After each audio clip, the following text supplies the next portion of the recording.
야복 강가의 씨름. 창세기 32장 24절에서 32절 말씀입니다.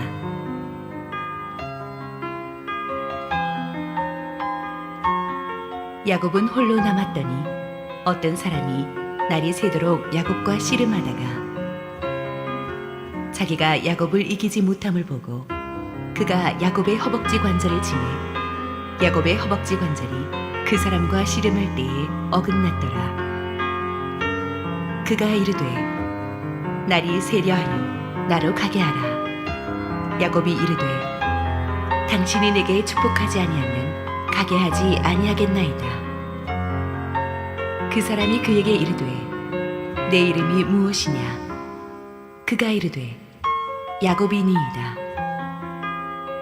그가 이르되 내 이름을 다시는 야곱이라 부를 것이 아니요 이스라엘이라 부를 것이니 이는 내가 하나님과 및 사람들과 겨루어 이겼음이니라. 야곱이 청하여 이르되 당신의 이름을 알려주소서. 그 사람이 이르되 어찌하여 내 이름을 묻느냐 하고 거기서 야곱에게 축복한지라. 그러므로 야곱이 그곳 이름을 브니엘이라 하였으니 그가 이르기를 내가 하나님과 대면하여 보았으나 네 생명이 보존되었다 함이더라. 그가 브니엘을 지날 때에 해가 돋았고 그의 허벅다리로 말미암아 절었더라. 그 사람이 야곱의 허벅지 관절에 있는 둔부의 힘줄을 쳤으므로 이스라엘 사람들이 지금까지 허벅지 관절에 있는 둔부의 힘줄을 먹지 아니하더라.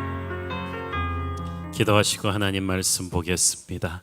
사랑하는 아버지, 오늘도 부족한 종을 감추시고 주님 예비하신 축복의 말씀으로 우리 성도들에게 생기를 불어넣어 주옵소서.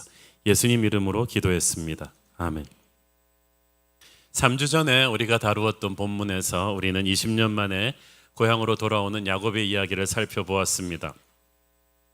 고향으로 돌아온다는 기쁨도 잠시였고 야곱은 오래전 자신에게 속아서 장자권을 빼앗겼던 형이 그 형 에서가 400명의 부하 용사들을 이끌고 자기에게 달려오고 있다는 이야기를 듣습니다. 야곱이 너무나 놀랍니다. 형 에서의 진위를 파악하지도 않은 채 일단 에서가 자기에게 아직도 이 앙심을 품고 자기를 치러 오고 있다는 최악의 상황을 상상하고 어쩔 줄을 모릅니다. 하나님께서는 이미 이전에 하나님의 군대 마하나임이 야곱과 함께 한다는 사실을 환상으로 보여주셨지만 야곱은 그 환상을 까맣게 잊어버리고 형 에서의 400명의 그 용사들의 두려움만을 생각했습니다. 즉시로 무리를 둘로 나누어서 여차하면 도망갈 궁리부터 합니다. 너무 두려우니까 필사적으로 하나님께 기도도 합니다. 하지만 기도한 뒤에도 야곱은 하나님의 응답을 기다리기보다는 조급한 마음으로 인간적인 방책을 동원합니다. 550마리나 되는 가축들을 여러 무리로 나누어서 에서에게 차례로 이 뇌물로 보내면서 에서의 분노를 좀 누그러뜨려 보려고 합니다. 그러고도 안심이 안 돼서 잠 못 이루다가 한밤중에 아내들과 자식들을 깨워서 가축들과 함께 먼저 약복강을 건너가게 합니다. 이건 또 뭔지 모르겠어요. 자기가 먼저 그래도 위험하더라도 주도해야 될 거를 방패막이로 이렇게 아내와 아이들부터 먼저 건너가 보고 자기는 뒤에 홀로 남았어요. 24절을 보니까 야곱은 홀로 남았더라고 되어 있습니다. 야곱이 이때까지 올 때는 뭐 의기양양했죠. 막 금이환장하는 기분으로 많은 아내들과 또 자식들과 가축들과 종들을 데리고 오다가 순식간에 형 에서의 무리에 대한 두려움으로 순식간에 이제 무리가 자기 옆에 있던 사람들이 다 없어져 버렸어요. 야곱은 인간적인 방법을 다 동원했지만 그럴수록 불안감과 두려움은 증폭되기만 했습니다. 최선을 다해도 여전히 두려운 게 그게 인생이죠. 두려움은 오직 하나님의 임재를 확신하는 믿음으로만 몰아낼 수 있는 것입니다. 20년 동안 야곱은 외삼촌 라반의 집에서 참 치열하게 살았습니다. 그 결과 아이들도 생기고 또 일꾼들도 생기고 돈도 많이 벌었습니다. 겉으로 보기에는 금이환영하는 것 같았지만 정작 야곱의 마음에는 두려움과 고독이 가득했습니다. 세상적으로 뭔가 이루었다고 해서 그 사람 마음이 평안하고 기쁘기만 한 것은 아니에요. 이제 홀로 남은 야곱은 어릴 때부터 두려워했던 형 에서를 다시 생각하면서 두려워하고 있습니다. 20년 전 홀로 도망가던 그때 그 두려움이 다시 돌아왔어요. 그런데 그 절망의 끝에서 야곱은 그때 베델의 하나님을 만났었습니다. 지금도 그렇습니다. 이 고독하고 절망적인 상황에서 이 약복 강가에서 야곱은 하나님을 새롭게 또 체험하게 됩니다. 지난번에 우리가 야곱의 기도를 다룰 때 얘기했지만은 그 야곱에게는 할아버지 아브라함이 하나님이 있었고 아버지 이삭의 하나님이 있었지 자기 하나님이 없었어요. 하나님이 그에게 몇 번씩 나타나셔서 환상을 보여주셨지만 그 환상을 그는 멀리서 지켜보는 관람객의 입장에서 보았지 정말 온몸과 마음으로 하나님과 부딪혀서 하나님을 체험하지 못했습니다. 그러니까 영적인 체험을 하고 나서도 야곱은 위기가 오면 금방 다시 옛사람으로 돌아가는 두려워하고 비겁해지는 그런 모습을 보였습니다. 그렇지만 이제 더 이상 그렇게 살 수만은 없었습니다. 영어 성경에 보니까 24절에 야곱이 홀로 남았더니라고 되어 있는데 영어 성경에서는 he was left alone, 홀로 남겨지게 되었다고 했습니다. 즉 이 상황이 야곱이 주도한 상황인 것 같지만 실은 하나님의 섭리였다는 거예요. 야곱 입장에서는 그냥 뇌물 부대도 보내고 이렇게 처자식도 먼저 보내고 이렇게 막 하다 보니까 남은 건 자기 혼자뿐이었어요. 그렇지만 이 모든 것이 하나님의 섭리 안에 있었습니다. 하나님이 약속의 땅의 경계선에서 야곱과 1대1로 만나시기 위해서 그를 홀로 남겨지게 하신 것입니다. 여러분, 그러므로 여러분의 인생에서 갑자기 위기를 만나 홀로 남겨지는 것 같은 고독이 엄습해 온다 할지라도 두려워하지 마십시오. 그것은 이제 하나님이 여러분을 정말 리얼하게 1대1로 만나시려 한다는 사인일 수도 있습니다.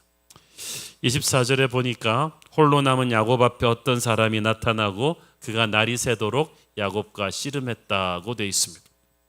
홀로 남은 야곱 앞에 나타난 그 사람은 얼핏 보면 하나님의 천사 같지만 실은 하나님 자신이 오신 것입니다. 사람의 몸을 입고 오셨기 때문에 야곱한테는 너무나 다가가기가 쉬운 존재로 느껴졌습니다.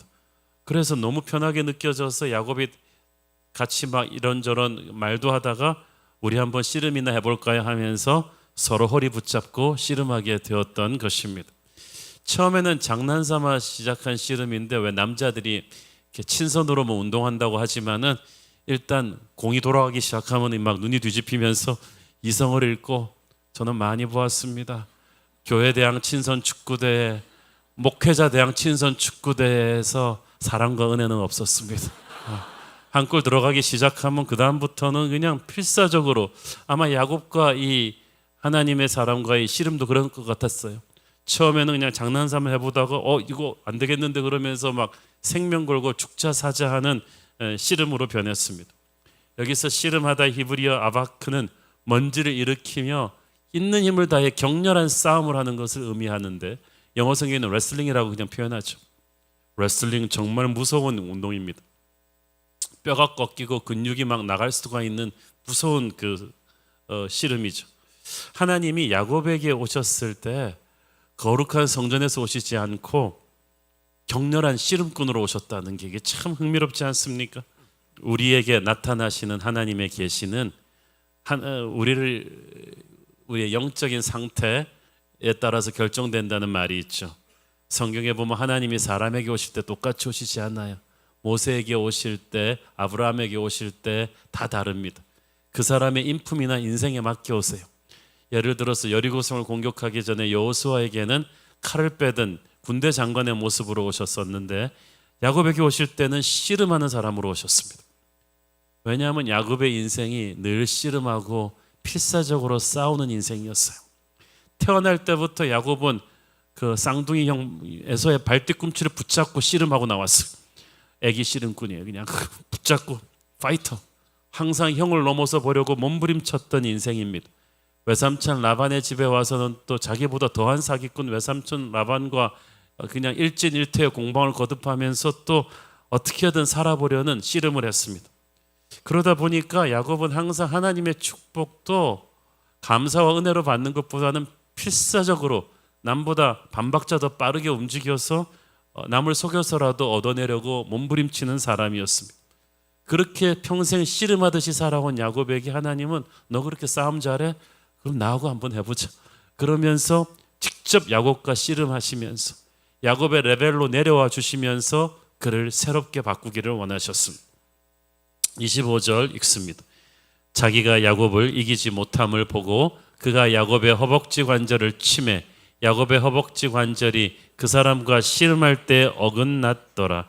여기서 허벅지 관절이라 함은 이 골반을 형성하는 좌우 한 쌍의 뼈인데 다른 말로 바꿔서 환도뼈입니다. 몸의 중심 부분으로서 힘과 생명을 상징합니다. 몸에서 가장 강한 뼈라고 합니다.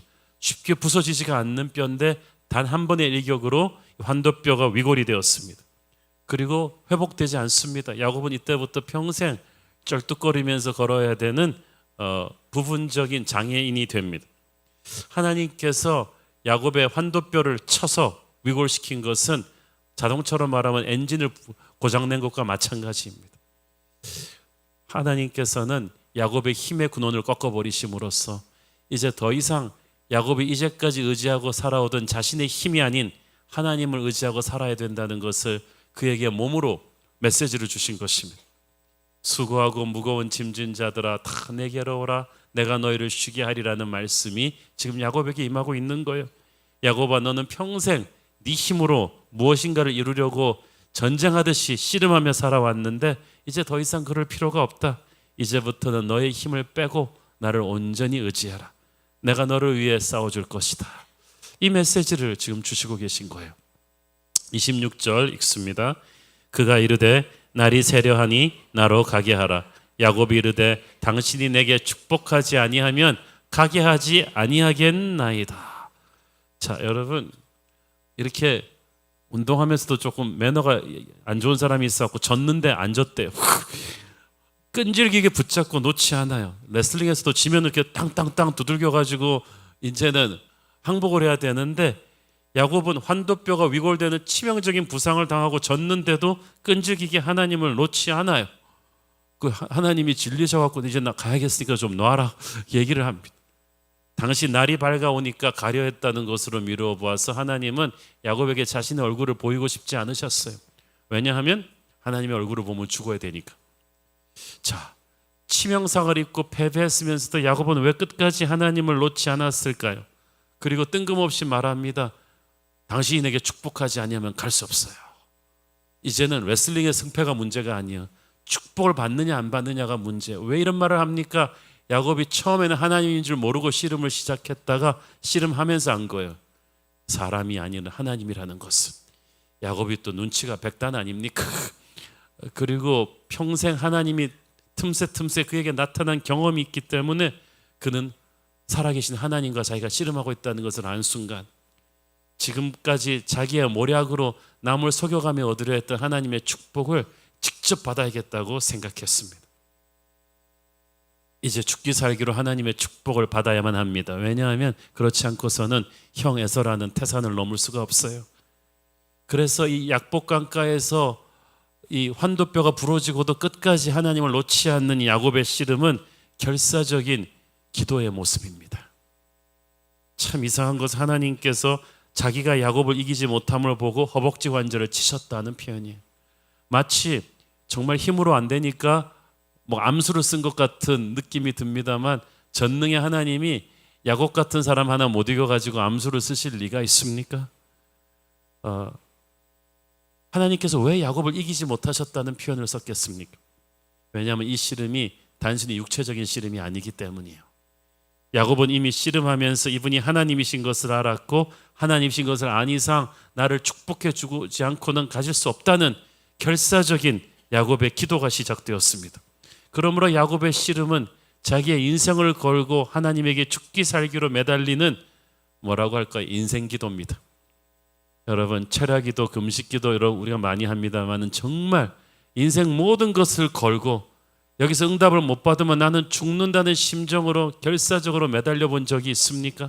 그게 우리의 인생 기도예요. 그 인생 기도를 드리는 야곱의 필사적인 간구를 하나님이 결코 뿌리칠 수가 없었다는 뜻입니다. 그게 하나님이 야곱을 이기지 못하셨다는 뜻이에요. 하나님이 져주신 거죠. 야곱이 양복강가에서 그 밤에 홀로 있다가 새벽까지 하나님과 치열하게 씨름합니다. 기도라는 것은 그 누가 대신해 줄 수도 없고 홀로 해야 되는 것이고, 고상하게 서서 읽는 감상문이 아니고 땀이 피같이 흐르면서 간절하게 하나님을 매달리는, 죽으면 죽으리라는 열정으로 하는 것입니다. 치명적인 부상을 입었지만 하나님을 결코 놓을 수가 없어요. 이제부터 시작인데, 자격 없고 약점이 많은 야곱이었지만 하나님을 붙잡지 않으면 아무 답이 없어요. 그렇게 처절하게 매달리는 야곱을 하나님이 불쌍히 여겨주셨습니다. 인생 기도란 그렇게 하는 거예요. 하나님 아니면 답이 없습니다. 주 나를 마다하시면 저는 더 이상 갈 곳이 없습니다 라면서 그냥 끝까지 하나님 몸에 자기 몸을 묻고 나를 축복해 주기 전까지는 가질 수 없습니다 라고 처절하게 매달릴 때 하나님께서 져주시는 것입니다. 그때부터 응답이 시작되죠. 오늘 여러분 중에 약복강가에 씨름하는 야곱처럼 인생의 태산 같은, 에서 같은 장벽 앞에 서 있는 분이 있다면 여러분을 응원하고 싶습니다. 쉽게 포기하지 마십시오. 하나님한테 자기 몸을 완전히 딱 붙들어 매고 환도뼈가 부러지더라도 하나님은 가실 수 없습니다. 끝까지 한번 매달려 보십시오. 상황이 절박하다면 그런 절박한 인생 기도가 필요합니다. 하나님을 그렇게 끝까지 붙잡으면 하나님은 씨름을 하다가 져주시고 응답해 주시는 분이십니다. 자, 그런데 하나님이 왜 야곱을 축복하지 않으시고 떠나려 하셨을까요? 그건 하나님의 축복을 담기에는 야곱이라는 그릇에 문제가 있기 때문이에요. 문제가 없었다면 씨름도 하실 필요가 없었고 축복도 하지 않으시고 그냥 가실 리가 없었겠죠. 하나님께서 야곱을 선택하셨지만 아직도 야곱 안에는 하나님이 기뻐하시지 않는 옛사람이 시퍼렇게 살아있어요. 야곱 자신도 그걸 잘 알고 있어요. 축복을 얻기 위해선 수당방법 가리지 않는 그 야비한 사기꾼 기질, 기도보다는 걱정을 더 많이 하고 하나님의 인도하심을 기다리기보다는 경솔하게 자기 방법으로 움직이는 게 더 빠르다는 것을 야곱은 잘 알고 있어요. 자기 약점 잘 알면서 복받을 주제가 안 된다는 걸 알면서도 복 달라고, 나를 살려달라고 억지를 부립니다. 하나님께서 이 야곱을 이제 처리하셔야 되는 거예요. 축복을 받기 위해서 야곱의 옛사람을 그대로 둔 채로 갈 수는 없었어요. 그래서 말씀하십니다. 27절 읽습니다. 그 사람이 그에게 이르되 네 이름이 무엇이냐? 그가 이르되 야곱이니이다. 히브리 문화에서 이름은 단순히 사람을 부르는 호칭이 아닙니다. 그 이름은 그 사람의 인생이에요. 그 사람의 운명이에요. 그 사람의 비전 선언문과도 같은 거예요. 따라서 네 이름이 무엇이냐는 하나님의 질문은 너는 누구냐는 말이에요. 도대체 넌 어떤 사람이냐? 어떤 성품과 생각을 가지고 어떻게 인생을 살아왔느냐? 그리고 앞으로는 어떻게 살 것이냐는 하나님의 야곱을 향한 인생 질문입니다. 우리는 당장 문제 해결이 급한데 하나님은 우리 영혼의 실체를 직면하게 하십니다. 이름을 묻는 질문에 야곱은 고개를 폭 떨어뜨리면서 볼륨을 확 죽여서 대답합니다. 야곱입니다. 뭐라고? 야곱입니다. 왜냐하면 그 이름의 뜻은 남의 발뒤꿈치 잡는 사람이에요. 남 속이는 사기꾼이라는 이름이에요. 그리고 자기가 실제로 돌이켜보니까 그렇게 살았어.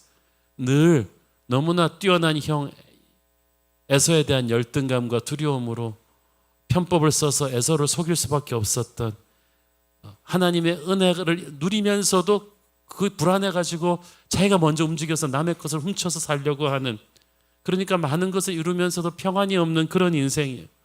전쟁 같은 인생을 살아왔습니다. 네 이름이 무엇이냐는 하나님의 질문에 야곱은 자기의 이름 그대로 살아버린 자기의 부끄러운 옛사람을 돌아보며 기가 팍 죽었어.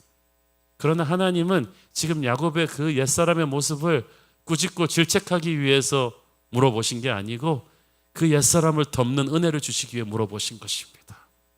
의사는 환자를 창피 주려고 그 상처를 드러내게 하는 게 아니에요. 그 상처를 고치려고 드러내게 하는 거예요. 28절 읽습니다. 그가 이르되 네 이름을 다시는 야곱이라 부를 것이 아니요 이스라엘이라 부를 것이니 이는 네가 하나님과 및 사람들과 겨루어 이겼음이니라. 야곱아, 야곱이라는 이름으로는 더 이상 축복받을 수 없다. 나의 축복이 이렇게 큰데 그 사이즈로는 담을 수가 없다. 네가 야곱으로 살아온 인생으로서는 더 이상 답이 없으니까 이름을 이스라엘로 바꿔라. 그래서 인생을 바꿔라. 그리고 하나님께서 야곱이라는 이름 대신에 새 이름 이스라엘을 주십니다. 역사상 처음으로 이스라엘이라는 단어가 등장하는 순간이죠. 복받을 수 없는 사람 야곱, 사기꾼 야곱의 이름을 하나님이 직접 이스라엘로 바꿔주시는데, 야곱이 그토록 살고 싶어 했던, 그가 앞으로 살아야 되는 위대한 하나님의 사람의 인생이 바로 이스라엘이라는 이름의 뜻 속에 들어 있습니다. 히브리 뜻으로 이스라엘은 하나님이 통치하신다는 뜻이에요. 이때까지 야곱의 전반전 인생은 하나님은 조수석에 앉혀놓고 자기가 통치하는 인생이었는데, 이제는 하나님이 그의 인생을 주도하실 것입니다. 조정관에서 야곱이 비켜나고 하나님이 주도하시는데, 자기가 주도할 때보다 훨씬 더 풍성한 삶을 살게 되죠. 그래서 이스라엘의 이름은 또 하나의 뜻은 하나님께서 그를 위하여 싸우신다는 뜻입니다. 이제부터 에서는 야곱이 싸우지 않고 하나님이 싸우십니다. 이제부터 야곱의 대적들은 하나님이 감당하실 것입니다. 재미있는 것은 하나님이 이스라엘이라는 이름을 또 다르게 해석해 주세요. 이는 네가 하나님과 및 사람들과 겨루어 이겼음이니라. 말도 안 되죠. 어떻게 야곱이 하나님과 겨루어 이겼겠어요? 하나님이 져 주신 거죠. 하나님이 왜 져 주셨겠어요? 야곱의 결사적인 믿음을 보고 져 주신 거예요. 환도뼈가 부러졌는데도 이것이 그냥 가지도 않고 끝까지 매달렸어. 못 갑니다. 그러면서 질질 끌려오면서 하나님께 매달리는 걸 보고 하나님이 그냥 감동을 팍 받았어요. 야곱의 그 얍삽함, 그 얄팍한 흑심 하나님이 다 아시지만 하나님 아니면 안 된다는 그 결사적인 믿음 하나로 하나님은 모든 걸 다 싹 덮었어요. 그리고 져주셨어요. 십자가는 바로 우리에게 져주시는 하나님의 사랑입니다. 심판 대신 은혜를 주시는 하나님의 사랑입니다. 그 십자가로 거듭난 사람은 이제 강한 용사가 될 것입니다. 하나님의 힘으로 승리하는 법을 배우게 될 것입니다. 이스라엘이라는 이름은 십자가에서 다시 태어난 사람에게 부여되는 거룩한 리더십의 이름입니다. 왜냐하면 이스라엘이라는 뜻이 하나님의 방백, God's Prince거든요. 이제 하나님의 권위로 통치하게 될 것입니다. 이제 이렇게 거듭난 야곱은 이스라엘이 되어서 열방 앞에 무릎 꿇지 않고 열방을 다스리는 그런 왕 같은 제사장으로 살게 될 거예요. 저는 야곱의 약복강가 씨름을 보면서 어떻게 이해를 하냐 하면요, 신약 성경에서 그 풍랑이 있는 갈릴리 바다를 건너던 그 조그만 배에 예수님과 제자들을 생각합니다. 풍랑이 너무 심하니까 제자들이 자기들 힘으로 어떻게든 좀 빠져나와 보려다 하다 안 되니까 어떻게 합니까? 뱃속에서 주무시는 예수님을 깨우죠. 예수님이 거친 파도와 바람을 꾸짖으시니까 잔잔해졌어요. 여기서 포인트는 제자들은 풍랑을 이길 수는 없었지만 예수님을 깨울 수는 있었어요. 예수님이 일어나시니까 풍랑은 예수님이 제압하셨습니다. 지금 약복강가의 야곱의 이 상황이에요. 하나님이 이렇게 말씀하시는 거예요. 에서를 상대하지 마라. 네 힘으로는 에서를 이길 수 없다. 먼저 나와 씨름해서 이겨라. 그러면 내가 에서를 제압해 줄 것이다. 할렐루야. 여러분, 이것이 크리스찬이에요. 우리는 우리 앞에 있는 문제를 우리 힘으로 아무리 노력해도 이길 수가 없다는 걸 빨리 인정하고 우리는 하나님을 깨우는 거예요. 뭘로 깨웁니까? 목숨을 건 기도로 깨우는 거죠. 이스라엘이라는 이름은 기도로 하나님을 이기면 사람들에게도 이기게 된다는 놀라운 섭리의 비결이 담겨 있는 이름입니다. 하나님께서는 이미 우리에게 져주시기로 생각하시고 씨름을 제의하십니다. 단 야곱처럼 필사적으로 기도의 씨름을 해야죠. 그래서 하나님으로부터 그래 네가 이겼다는 응답을 받기까지 씨름해야만 합니다. 그러므로 포기하지 말고 기도하십시오. 절실하게 간절하게 눈물로 충분히 기도하십시오. 하나님의 응답이 올 것입니다. 훗날 하나님께서는 패역한 이스라엘에게 회개를 촉구하실 때 야곱의 이 기도를 본받으라고 하세요. 호세아서 12장 3절 4절 보세요. 야곱은 모태에서 그의 형의 발 뒤꿈치를 잡았고 또 힘으로는 하나님과 겨루되 천사와 겨루어 이기고 울며 그에게 간구하였으며 하나님은 베델에서 그를 만나셨고 거기에서 우리에게 말씀하셨나니, 이 말씀의 포인트는 거기에요. 그가 천사와 겨루어 이기고 울며 그에게 간구하였으며, 하나님은 끝까지 하나님을 붙들고 놓지 않는 그의 눈물의 기도를 기억하셨던 것입니다. 그래서 저 주신 거예요. 여러분, 이 터프한 아빠가 5살짜리 꼬마 아들이랑 씨름하면서 아들을 반드시 이기고 말겠다는 결사적인 결심을 가지고 씨름에 임하는 아버지를 본 적이 있습니까? 우리 아들 반드시 이겨야 되니까 내가 이중격투기 도장을 좀 다녀가지고 이 아들을 반드시 제압할 거. 그런 아버지는 없어요. 대부분의 정상적인 아버지는 아들이 열심히 최선을 다하면 결정적인 순간에 얼컥 넘어져 주면서 아빠가 졌어. 하나님은 바로 그 마음으로 우리에게 씨름을 제안하시는 분이십니다. 야곱은 평생 남을 속이고 자기도 속이고 하면서 치열하게 살았어요. 인생이 너무나 피곤하고 불안했어요. 그렇지만 하나님은 하나님이 졌다고 할 때까지 끝까지 하나님을 놓지 않는 그 믿음의 기도를 칭찬하셨습니다. 그리고 그에게 새로운 미래를 열어주셨습니다. 저와 여러분에게도 그렇게 해주실 줄 믿습니다.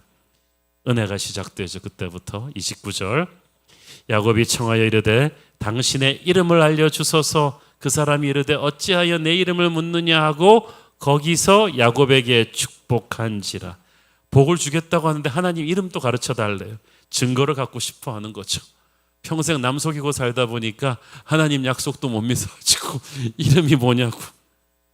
그렇지만 더 깊은 의미에서 하나님 이름 알려달라는 것은 하나님을 더 깊이 알고 싶다는 야곱의 열정이기도 합니다. 이때까지 야곱은 곳곳에서 하나님의 채취를 느꼈어요. 하나님이 보여주시는 환상을 여러 번 체험했지만 처음으로 하나님이 부어주시는 복도 누렸지만 처음으로 하나님은 뭔가 씨름하다가 보니까 야곱은 이제 하나님의 축복에서 하나님으로 시선이 옮겨간 거예요. 당신을 알고 싶습니다. 여러분, 하나님이 주시는 축복에서 축복을 주시는 그분에게로 시선을 옮겨가십시오. 먼저 그 나라와 그를 구하면 다른 모든 것을 더하는 축복이 그때부터 임할 거예요. 그러니까 하나님께서 그때 비로소 어떻게 하십니까? 이름을 가르쳐 주시지 않고 그때 야곱을 축복하십니다. 29절에 보니까 거기서 야곱에게 축복한지라. 밤새 하나님과 씨름한 거기서 축복이 시작될 것입니다. 언제부터 기적이 시작됩니까? 밤새 하나님과 씨름한 기도의 자리에서 축복은 시작될 것입니까? 그러므로 그런 기도의 자리가 없다면 빨리 만드세요.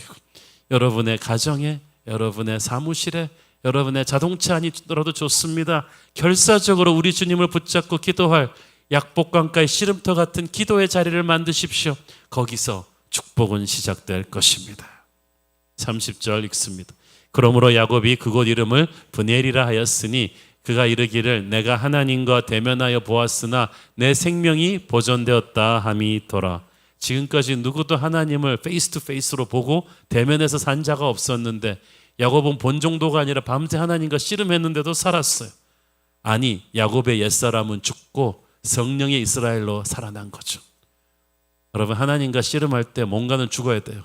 그건 우리의 옛사람이 죽는 거야. 저는 여러분의 옛사람이 죽기를 바랍니다. 그 성깔이 죽기를 바라고 그 고집이 죽기를 바라고 그 독선이 죽기를 바랍니다. 이제 크신 은혜로 다시 태어난 성령의 새 사람으로 다시 살아야 되는 거예요. 31절, 그가 분이엘을 지날 때 해가 돋았고 그의 허벅다리로 말미암아 절었더라. 이건 영화의 한 장면입니다. 옛날에 서부 영화도 보면요, 격전을 치르고 이제 마지막 에피소드가 되면은 승리를 쟁취한 이 주인공이 말을 타고 쫙 갈 때 여명이 탁 밝아오지 않습니까? 그러면 음악이 쫙 나와. 그러면서 그냥 음악이 쫙 나오거든요. 지금 야곱이 그 격전의 약복강가의 씨름을 끝나고 새벽에 쩔뚝쩔뚝 그 분이엘을 떠날 때 동이 트오기 시작합니다. 이것은 야곱의 앞날의 어둠이 걷히고 이제 새로운 축복의 역사가 시작될 것을 보여주는 것입니다. 자, 여러분, 야곱이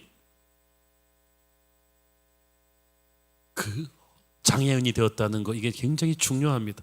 야곱은요, 평생 몸도 마음도 생각도 반박자 빠른 다람쥐같이 빠른 사람입니다. 항상 반박자 빠르게 타이밍을 잡아서 남의 등을 치고 먼저 가서 트랩을 놓고 그렇게 성공한 사람이에요. 그런데 그 민첩한 야곱이 이제 평생 쩔뚝거리면서 걸어야 되는 장애인이 되었어요. 수단 방법 안 가리고 민첩하게 씨름하며 살았던 야곱이 이제 빠르게 움직일 수도 없는 쩔뚝쩔뚝거리는 장애인이 되었어요. 이제 그는 슬로우해졌어요. 천천히 가야 되고요. 정말 느리게 살 수밖에 없었어요. 하나님은 야곱에게 이제 몸으로 가르쳐 주신 거예요. 이제부터 너는 빠르게 움직이려 그래도 움직일 수도 없고 민첩하지 않다 전혀. 너는 이제 소처럼 느릿느릿 나와 함께 살아야 한다. 하나님은 야곱에게 하나님의 복은 인간적인 민첩함으로 뺏는 것이 아니라는 걸 가르쳐 준 거예요.